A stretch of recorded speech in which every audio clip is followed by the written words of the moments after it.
Assalamualaikum warahmatullahi wabarakatuh.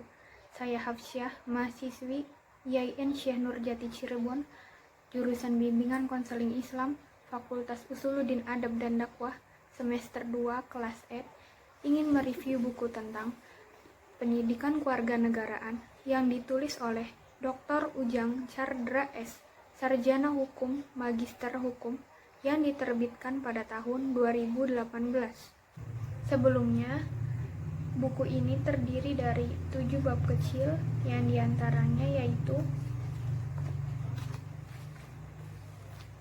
bab pertama, orientasi terhadap pendidikan kewarganegaraan. Bab kedua, memahami identitas nasional sebagai karakter bangsa Indonesia.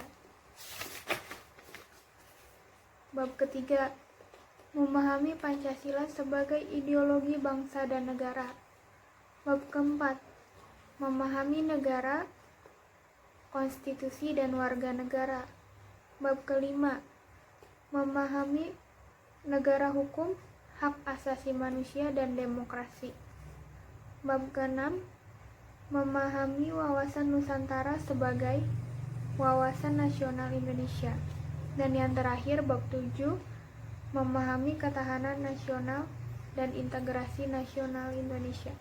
Oke, di sini saya akan menjelaskan bab pertama, yaitu orientasi terhadap pendidikan kewarganegaraan.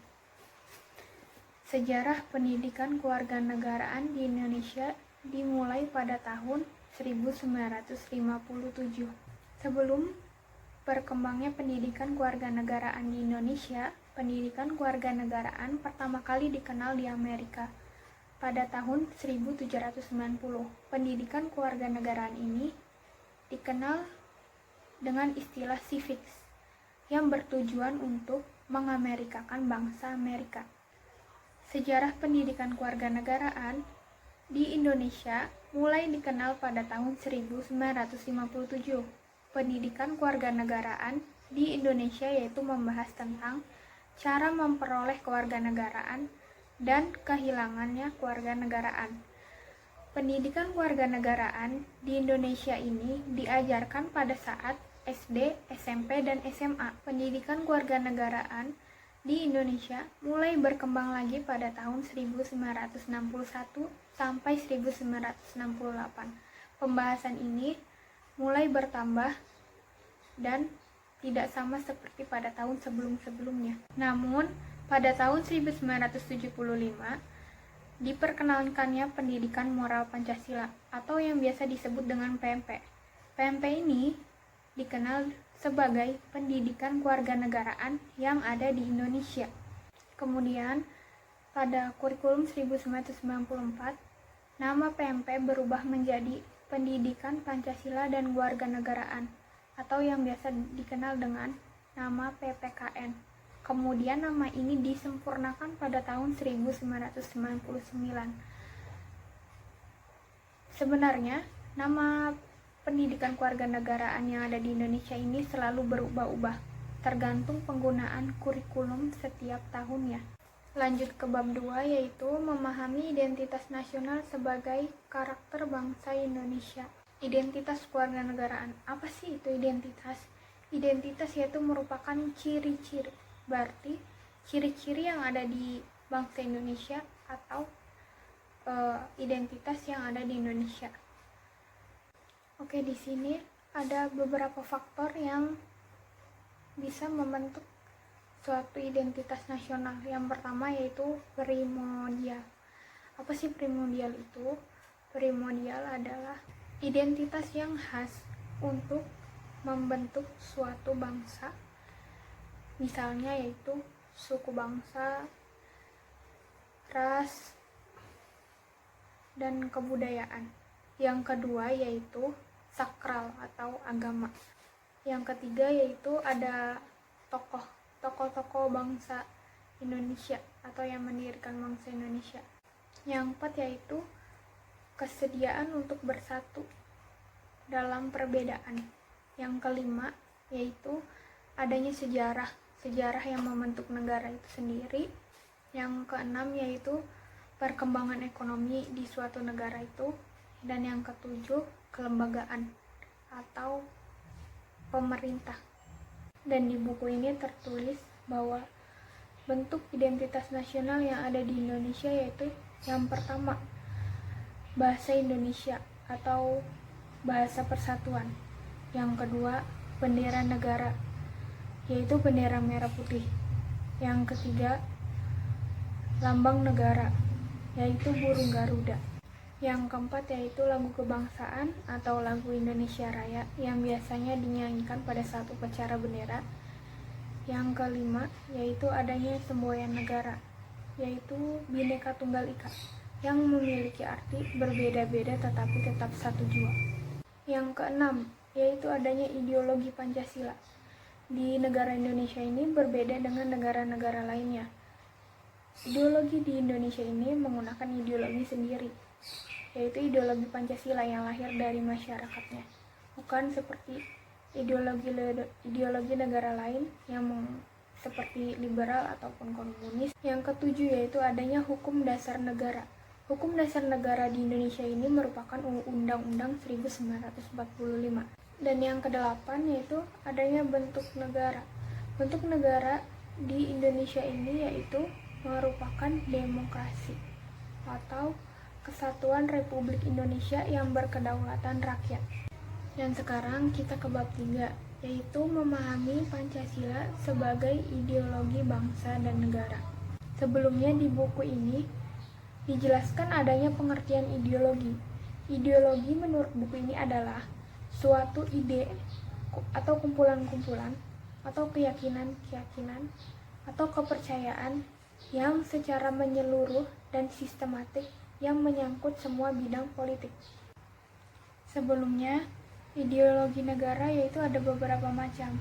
Yang pertama, ideologi liberalisme atau ideologi tentang kebebasan. Yang kedua yaitu adanya ideologi konservatif.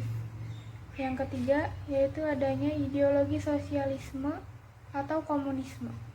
Dan yang keempat yaitu adanya ideologi fasisme. Namun berbeda dengan bangsa Indonesia. Bangsa Indonesia itu menggunakan ideologi Pancasila. Dan apa sih itu ideologi Pancasila? Maksud dari ideologi Pancasila di sini yaitu adalah suatu pemikiran rakyat tentang pandangan bagaimana keadaan bangsa atau harapan masa depan bangsa untuk mengarahkan setiap kegiatan manusia. Jadi maksud dari ideologi Pancasila di sini yaitu bukan merupakan keyakinan atau agama.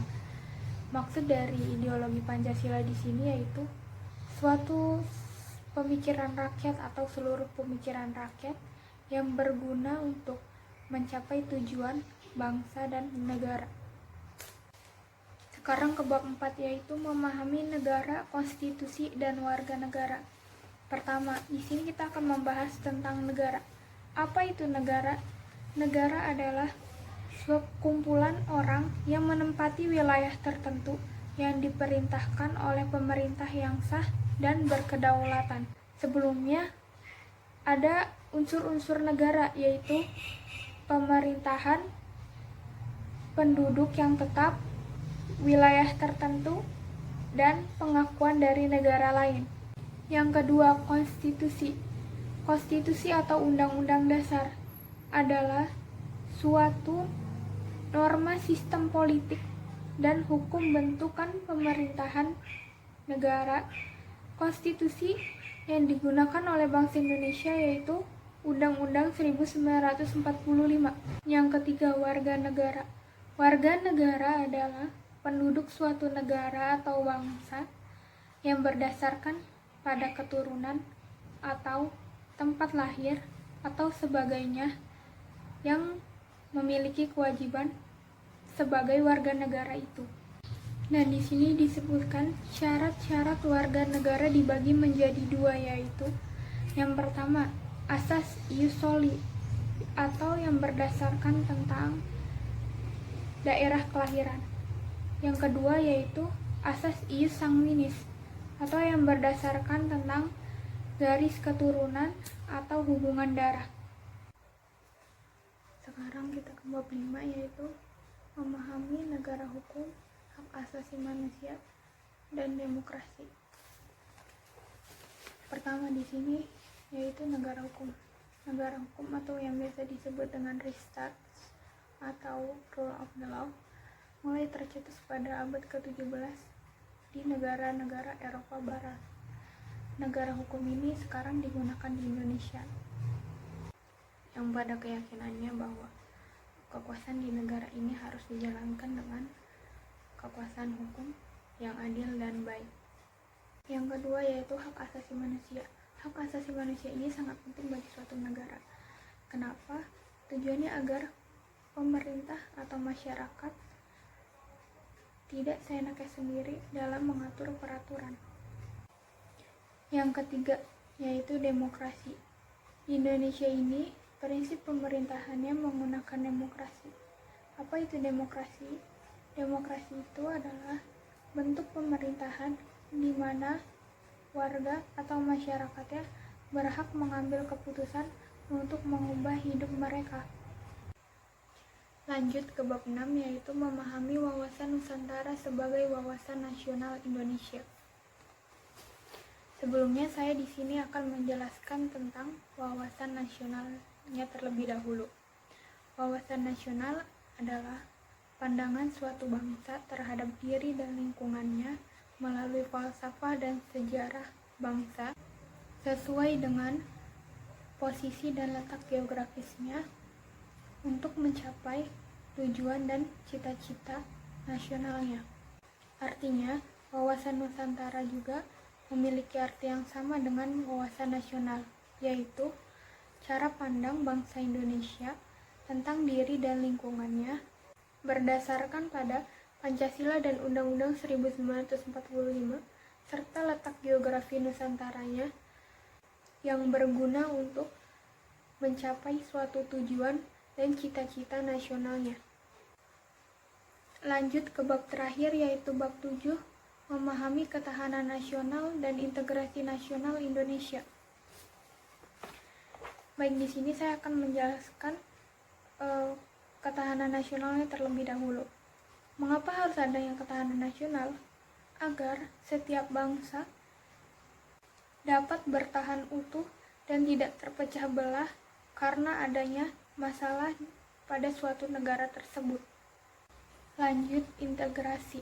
Integrasi yaitu upaya menyatukan unsur-unsur pada suatu bangsa, misalnya pemerintahan, wilayah, dan warganya.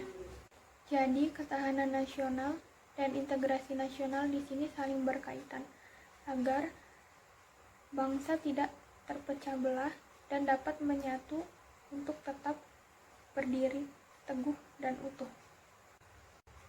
Sekian dari saya. Kurang lebihnya mohon maaf, atau apabila ada salah kata saya mohon maaf. Assalamualaikum warahmatullahi wabarakatuh.